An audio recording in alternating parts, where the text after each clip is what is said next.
हीर हैं और आप देख रहे हैं ऑनलाइन न्यूज़ इंडिया। धीरे धीरे गले को दबाने की कोशिश की जा रही है। नित नए दिन ये खबरें सुनने को नहीं मिलती कि रोज़गार के अवसर कितने बढ़ गए, लेकिन ये ज़रूर मिलता है कि पर्दा बैन कर दिया गया है, वहाँ पर नमाज बाहर पढ़नी नहीं जाएगी और ये हो जाएगा। अब नई बात आई है, लाउड स्पीकर नहीं बजाए जाएंगे, यानी कि जो अजान होती हैं कर्नाटक के अंदर एक ऑर्डर के मुताबिक नहीं होगा। आप देखिए, पहले मैं आपको वो दिखाऊंगा खबर। मिल्लत टाइम्स उसको छापता है कि कर्नाटक के चिकमगलुरु में धार्मिक स्थलों पर अब बिना अनुमति नहीं बजेंगे लाउड स्पीकर। आपके चौराहों पर कितने भी जुलूस जलसे निकलेंगे उसके अंदर डीजे बजेगा, देयर इज़ नो प्रॉब्लम। मुख्यमंत्री योगी आदित्यनाथ जी कहेंगे कि बिना डीजे के कांवड़ कहाँ निकलता है, कोई प्रॉब्लम नहीं है।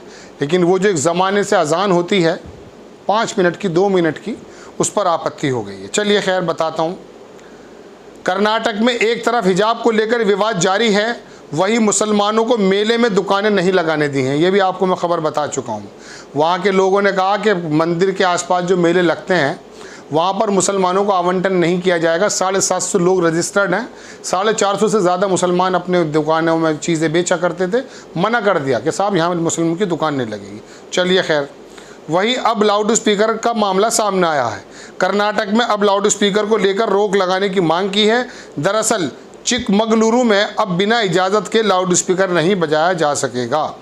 न्यू एजेंसी ANI के मुताबिक चिकमगलुरु महानगर पालिका के अध्यक्ष के हवाले से बताया गया है, वहाँ का पालिका का चेयरमैन बताया कि चिकमगलुरु नगर परिषद को ध्वनि प्रदूषण की शिकायतें मिली हैं। इसके बाद नगर परिषद ने धार्मिक स्थानों पर बजने वाले लाउड स्पीकर पर प्रतिबंध लगा दिया। वो सभी पर लगाया है, मस्जिद में भी लगाया, मंदिर पर भी लगाया है। अब पुलिस की अनुमति के बिना लाउड स्पीकर की इजाज़त नहीं होगी। अगर बिना अनुमति किसी भी धार्मिक स्थल पर लाउड स्पीकर बजाया जाएगा तो उसे हटाना होगा। नगर परिषद ने कहा कि ये सभी वार्डों में लागू होगा। हमने मंदिर, मस्जिद और चर्च को दस्तावेज जमा करने की सूचना दी है और हम उनसे बात करेंगे। दस्तावेजों को सत्यापित करने के बाद इसे लागू किया जाएगा। सवाल ये उठता है कि क्या ये पाबंदी अब सिर्फ मस्जिदों पर लागू की जाएगी, ये सवाल उठता है। अशरफ हुसैन है, उन्होंने इसको ट्वीट भी किया कि कर्नाटक में अब ध्वनि प्रदूषण की शिकायत। ANI ने लिखा इसके अंदर, Karnataka received complaint of noise pollution, so loud speaker without permission from municipal council police will not be allowed if unauthorised, it has to be removed. Varasiddhi Venugopal, press, city municipal council, ये हैं चिकमगलुरु के अध्यक्ष। ठीक है दर्शकों, बात चल ये रही है कि धीरे धीरे आप क्या करना चाहते हैं।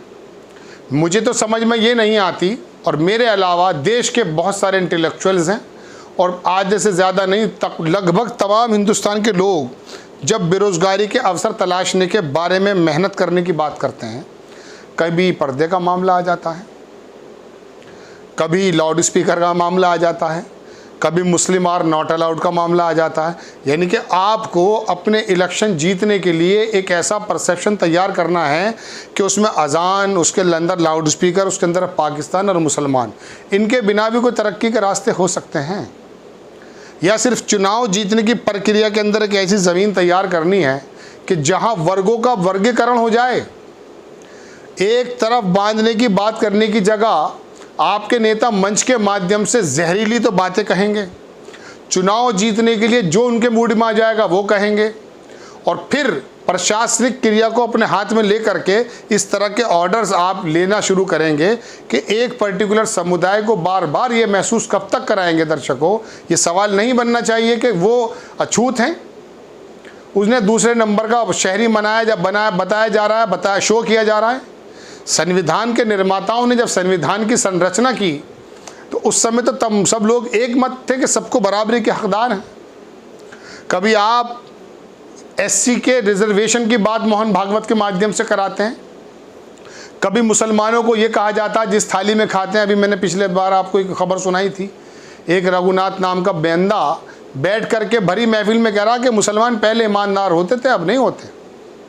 उसके पास कौन सा ऐसा पैमाना आ गया दर्शकों कि उसने मुसलमानों की या किसी भी वर्ग की वफादारी के बारे में ये वाला निष्कर्ष निकाल दिया। ऐसा तो नहीं हुआ करता था देश में, लेकिन अब ये हो रहा है। और ये छोटी छोटी बातें, लाउड स्पीकर कितना बड़ा मसला। आप मुझे बताइए, क्या मल्टीनेशनल कंपनीज आना बंद कर देंगी अगर मस्जिदों में अजान होती रहेगी? आप ये देखिए कौन सा माहौल आप पैदा कर रहे हैं। आपके यहाँ से पैसा कितना जा रहा है, एफडीआई के माध्यम से जो पैसा आया था उसकी ज़रा थोड़ा सा निकाल कर देखिए रिपोर्ट कि वापस कितना जा रहा है, कितने लोग यहाँ पर सुरक्षा का माहौल महसूस कर रहे हैं। भारत के बाहर आने वाले लोग जो हैं, कंपनीज, मल्टीनेशनल कंपनीज के जो लोग हैं, वो चाहते ये हैं कि यहाँ पर अपने अपने उपक्रम लगाएं। वो इन बातों में उलझ करके क्या आएंगे? जब उनको हर जगह मुजफ्फरनगर, गुजरात की याद दिलाई जाएगी, पंडित, कश्मीरी पंडितों के नरसंहार की याद दिला करके दो लोगों को, दो वर्गों को आपस में दूर दूर किया जाएगा, तो आप ये बताइए कि भारत के लिए शुभ संकेत है?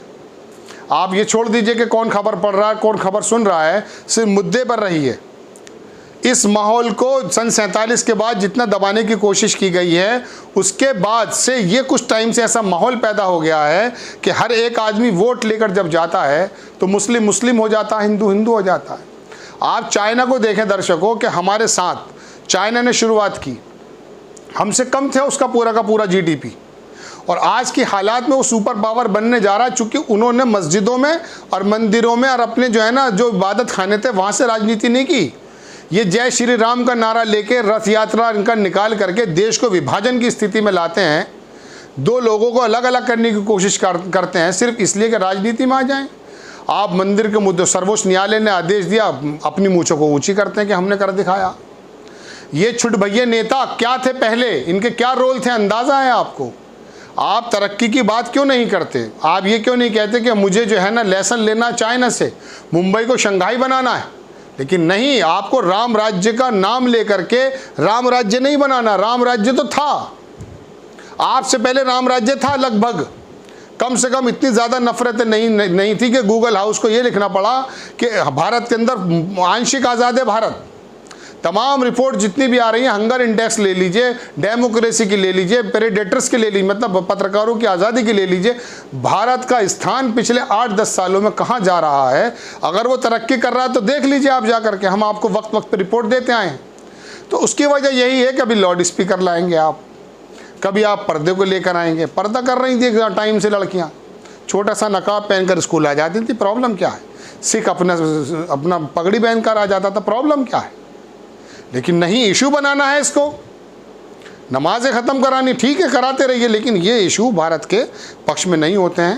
और इससे जो है मोहब्बत, आपस का जो सामंजस्य है वो टूटता हुआ नज़र आता है। तो बड़ी खबर दर्शकों कि कर्नाटक के अंदर जो है लाउड स्पीकर पे पाबंदी है। अब देखना यही है कि ये जो लाउड स्पीकर पे पाबंदी है, ये सिर्फ मस्जिदों तक सीमित रहती है या बाकी जगह के लोग भी इसको मानते हैं या लागू किया जाता है? आपको खबर कैसी लगी अपनी राय कमेंट्स बॉक्स में ज़रूर दीजिएगा। चैनल को सब्सक्राइब कीजिए, शेयर कीजिए। नेक्स्ट टाइम किसी खबर के साथ आता हूँ। जय हिंद। चैनल को सब्सक्राइब करें और घंटी जरूर दबाएं।